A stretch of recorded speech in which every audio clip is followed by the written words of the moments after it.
Alright, so hey guys, so welcome to another Warframe video, and today I want to talk a little bit about farming the new Jupiter resource Hexenon. Or is it Hexenon? I don't know. Now the frame I would recommend you farm this with, or anything else in the game really, would be Necros. That is a setup that's kind of like this. So what this is a Dispel Equilibrium health conversion combo that gives you free Desecrate with an insane amount of survivability and basically infinite energy. The way it works is Dispel makes your Desecrate cost health, so as you're desecrating enemies you're constantly ticking down on health, but Desecrate also has a very high chance of spawning a health orb every time you Desecrate, so you're basically refilling that health back up. Now this is also where Equilibrium comes in, because it's a very niche mod that makes health orbs also restore energy and energy orbs also restore health. So as you're constantly draining your health with Desecrate and you're picking up all the orbs you're desecrating, you're also refilling your energy. And finally we are also using health conversion from Cephalon Cimeres that gives you flat armor every time you pick up a health orb. So with that out of the way, what is the best place to farm Hexenon? Well, it's surprise surprise the Dark Sector Survival, which in this case is Cameria. And the reason it's the best is because firstly, we have a 20% resource drop rate booster, which elevates it above every other mission already, and secondly, it's an infested mission rather than a corpus mission, and the infested generally make their way through the tileset a lot faster than the other factions, since they're brushing you, because most of them are melee, which means you can kill them faster so they can respawn faster, resulting in higher kills per minute overall. And that is exactly what you want if you're farming something. You just want to roll that loot dice as often as possible. This is actually a really good mission for farming, well, a lot of stuff like neurosensors as well. It's not just good for Hexenon, because even if you're solo, which means you generally get fewer enemies than if you were in a 4-man party where more enemies will spawn to accommodate more players, you'll be averaging somewhere between 200 and 250 enemies killed per 5 minutes.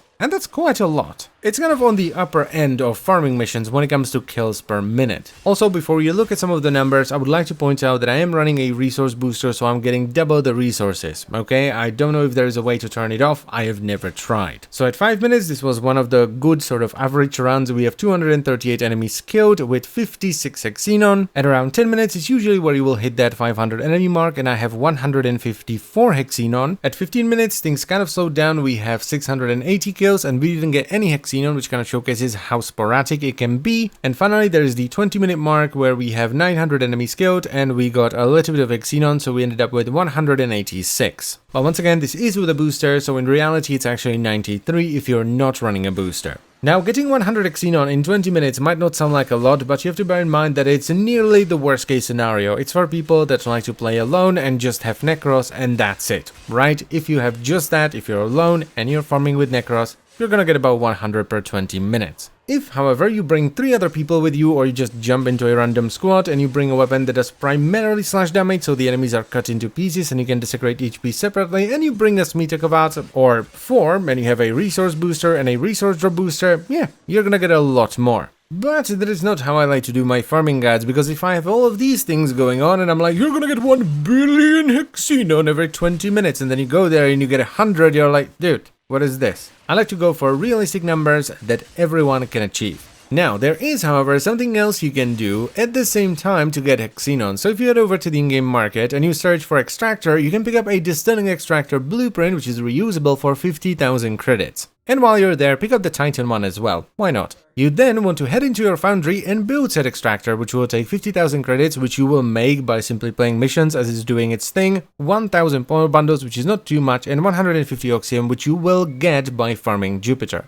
Once the foundry finished building the extractor, simply head over to Jupiter in your navigation and deploy the extractor. And that's it. Now that you have an extractor on Jupiter, you can check on it and collect free resources every 4 hours. And since we chose the distilling extractor rather than the Titan extractor, there's a high chance it will have neurosensors and Hexenon. And finally, one thing that's also definitely worth mentioning is that you can farm the Ropalolyst, which is an assassination mission on Jupiter. It's the new boss fight. But I would only do this if you're sick and tired of farming the survival, and or if you still need some of the amalgam mods or wisp parts, because all the unskippable cutscenes get old pretty fast. I really enjoyed it for the first 20, 30, maybe 35-ish runs while I was farming the amalgam mods, but no matter what you do, it's gonna take like 6 minutes to complete because of all the unskippable cutscenes you have to watch. So even though the boss does drop Hexenon when you kill it, it's just not worth it over the survival because it takes too long. Oh yeah, and there's also this funky thing you can do in Disruption, because one of the beneficial things you can get from the terminals is a 50% resource booster. And if you happen to not get this on the final terminal of the given round, you can actually keep it around for about 15 minutes, because if you get a beneficial effect from a terminal and you successfully defend it, it sticks around until you cycle through all the terminals in the given round, at which point everything resets. So what you can do if you want to, and you get this resource booster before the round ends, is just stop doing the disruption and farm.